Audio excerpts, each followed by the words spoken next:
They came to witness love. They left as whispers and legend.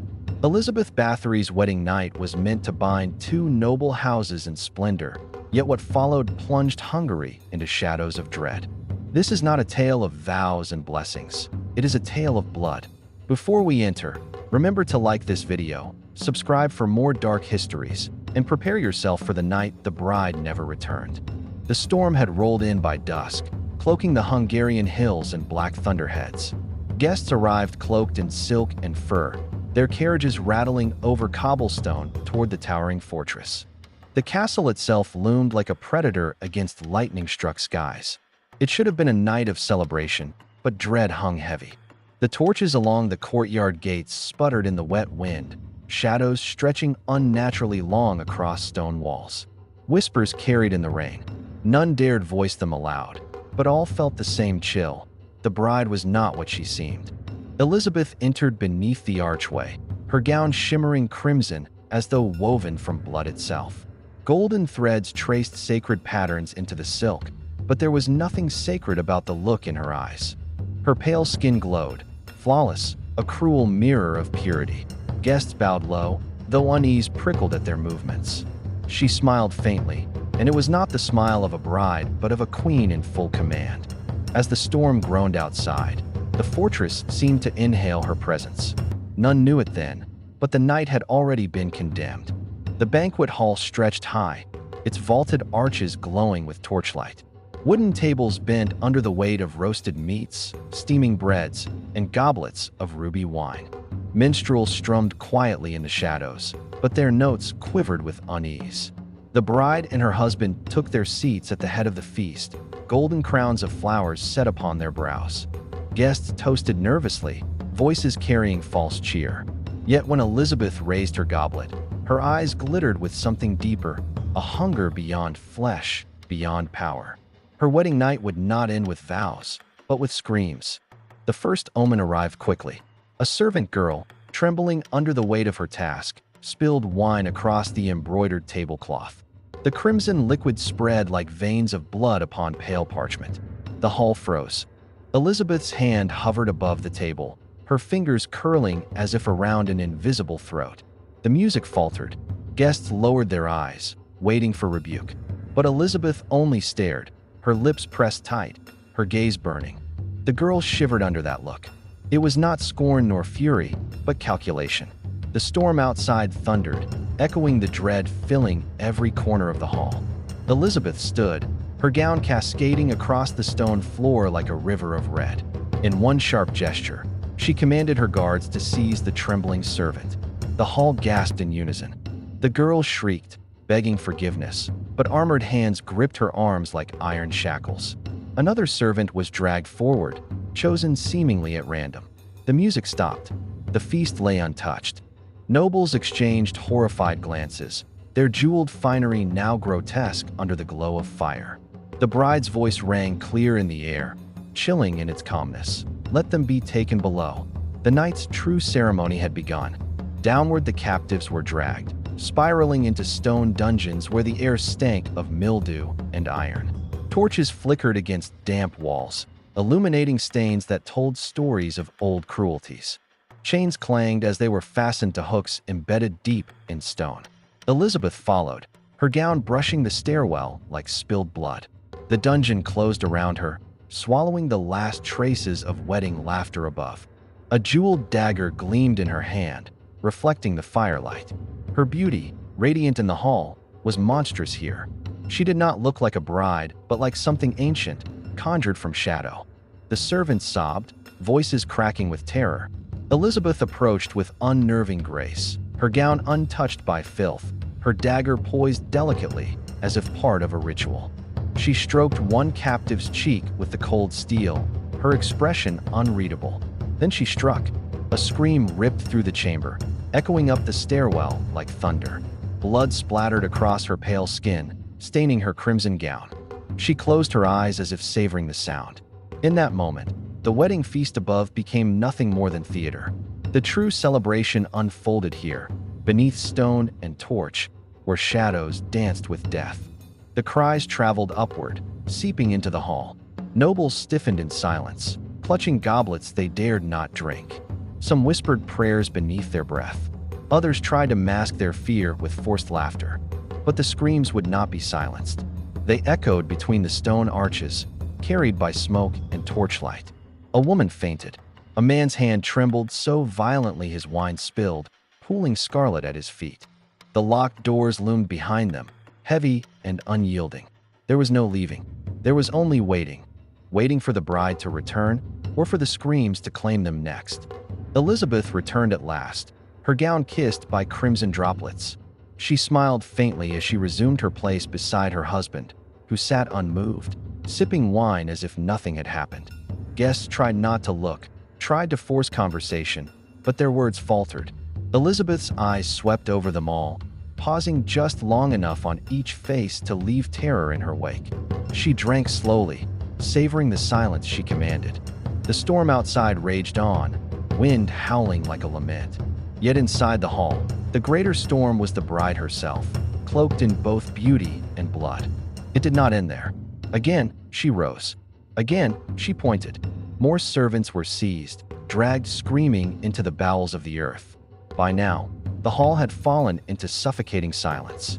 Guests sat frozen, eyes wide, lips trembling, unable to speak. The nobles' jewels glittered absurdly in the dim light, their luxury reduced to mockery in the face of horror.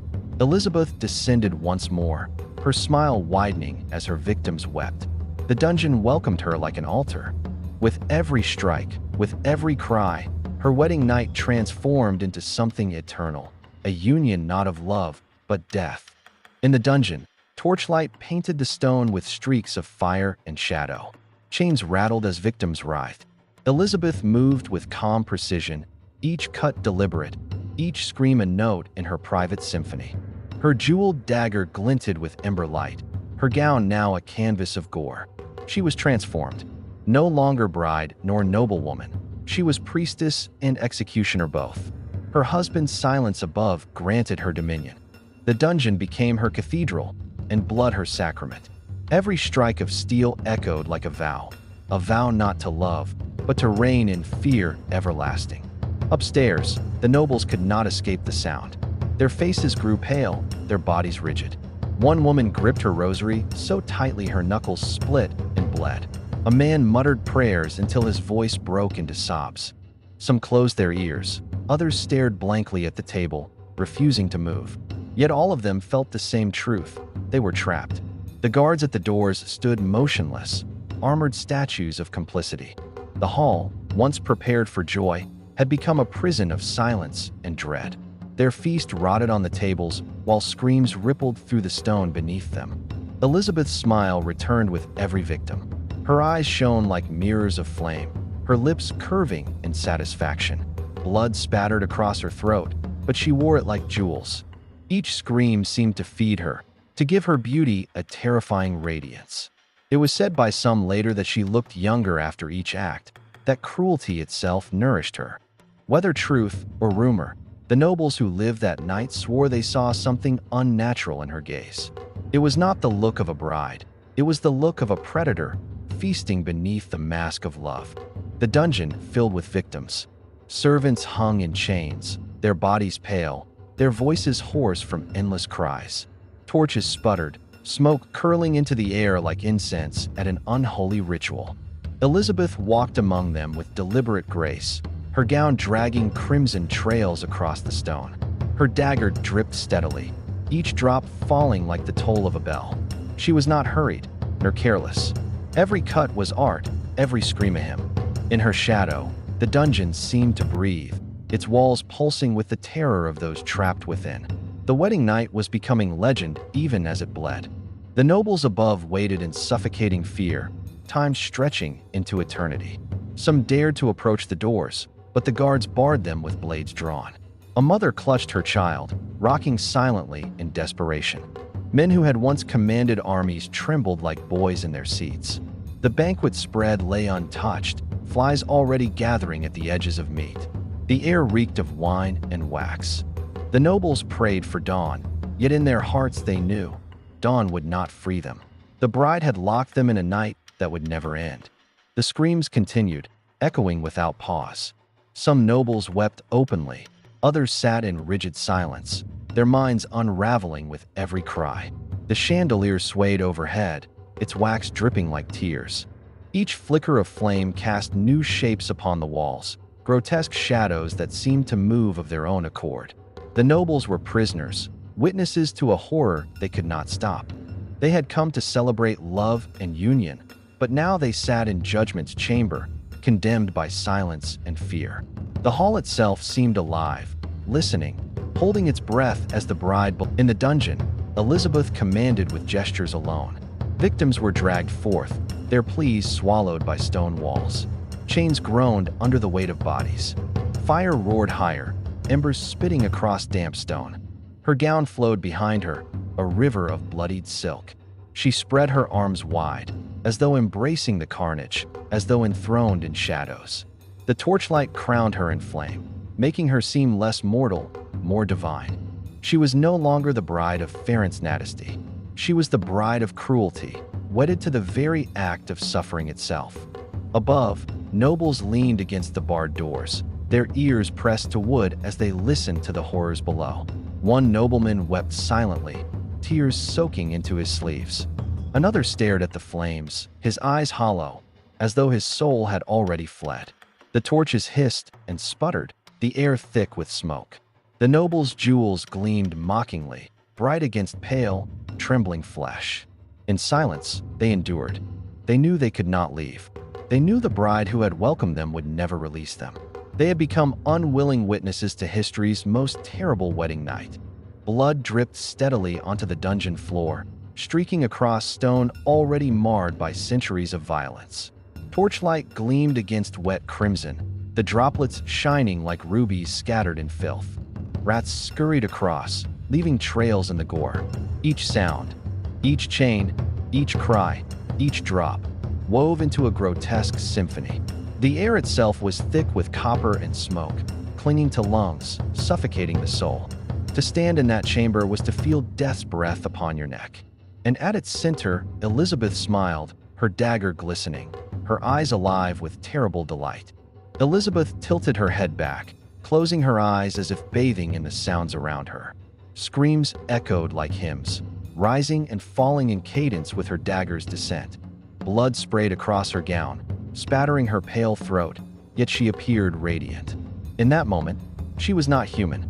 She was something larger, a dark goddess crowned in embers. Her face was serene, her lips parting in a sigh of pleasure. To those who later spoke of this night, it was this expression they remembered, not her cruelty, not her victims, but her rapture. Her husband remained above, silent, detached. He sat at the head of the table, his goblet never empty. His face betrayed nothing, neither disgust nor pleasure. To some, he was complicit, to others, powerless against the will of his bride. His silence was a cruelty of its own.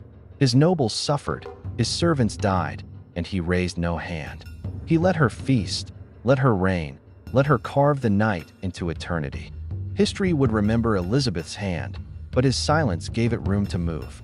His stillness, his passivity, became part of the crime itself. Outside, the storm raged on. Rain lashed the stone walls.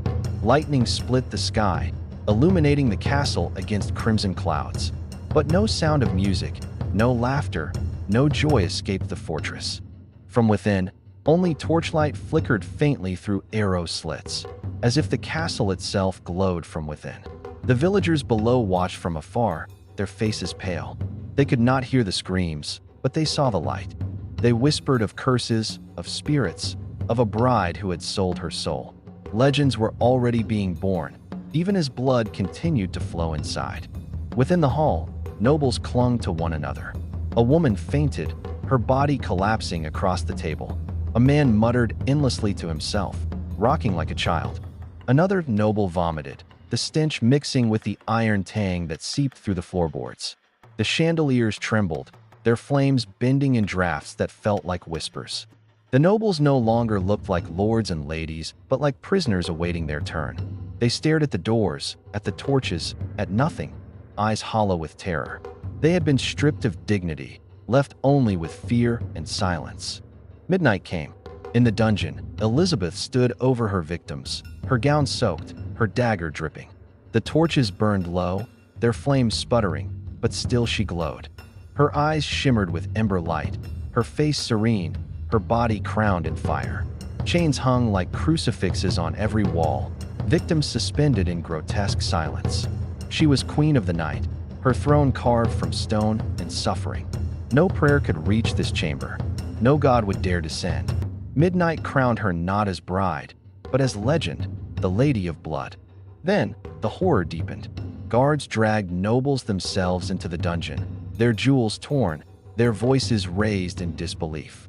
They had come to feast and toast, to sing songs of marriage, yet now they were sacrifices in her ritual. Their garments shimmered in torchlight, but their dignity was stripped away. They were bound, chained, reduced to the same trembling terror as the servants before them. Their eyes searched desperately for mercy, but Elizabeth offered none. She raised her dagger once more. The wedding night no longer belonged to love or union. It belonged to her cruelty alone. Elizabeth lifted a silver chalice, filled with crimson. Her pale hand gleamed against the firelight, her lips pressing delicately to the rim. She drank slowly, savoring the taste, her gaze fixed on her captives. Around her, blood dripped steadily. Torches spat sparks, shadows writhed along the walls. She was enthroned by violence, sanctified by fear. To her guests, she was no longer a bride, nor even human. She was an immortal thing, a predator clothed in silk, crowned by fire. In that moment, she had completed her wedding ritual, not of marriage, but of eternal dominion through blood. Her guards stood unmoving, armored statues lost in shadow. Their silence was its own cruelty, for it told the guests that this was sanctioned, unstoppable, eternal. Their steel gleamed faintly with ember highlights, their faces unreadable beneath helmets. They were not men, but shadows given form. Some wondered if they too were captives, bound by loyalty or fear, cursed to serve a mistress who demanded not love, but blood. Their stillness made the dungeon colder, heavier. Elizabeth did not need their swords. Their silence alone granted her power enough to finish her night's ritual unchallenged. Dawn broke at last. Pale parchment light bled into the banquet hall. The tables lay overturned, goblets spilled, food rotted. The nobles lay scattered, some lifeless, others hollow-eyed, their spirits broken. Silence reigned, but it was not peace, it was aftermath. The castle felt drained, hollow, yet the walls themselves still whispered with memory. Outside, the land was quiet. No birds sang, no bells tolled. It was as though nature recoiled. What had happened inside would never leave its stones. The castle had devoured joy and birthed legend, and Elizabeth's wedding night had become eternity. In villages beyond, whispers spread like wildfire. A cloaked elder spoke by firelight, his voice low, his audience wide-eyed. Children shivered as he spoke of the bride who drank blood, of nobles who entered a feast and never returned. Some called her cursed, others witch, still others demon. Each telling grew darker, more grotesque, as imagination mingled with truth. But always the same refrain returned, a bride whose wedding night was no celebration, but a massacre. Her story, carried from hearth to hearth, became eternal, etched into the fabric of dread. The castle still stands in shadow. Its spires claw at the crimson sky, its stones blackened by centuries. At night, villagers claim torches still flicker within, though no one lives there. They say the screams can be heard on the wind, carried across valleys, echoing through forests. Elizabeth's presence lingers like smoke, heavy and suffocating, eternal. The bride who never returned has never truly left. She remains within those walls, in the silence between torchlight and shadow, in the cold stones that drink sorrow, in every whisper of dread that haunts the Carpathian night.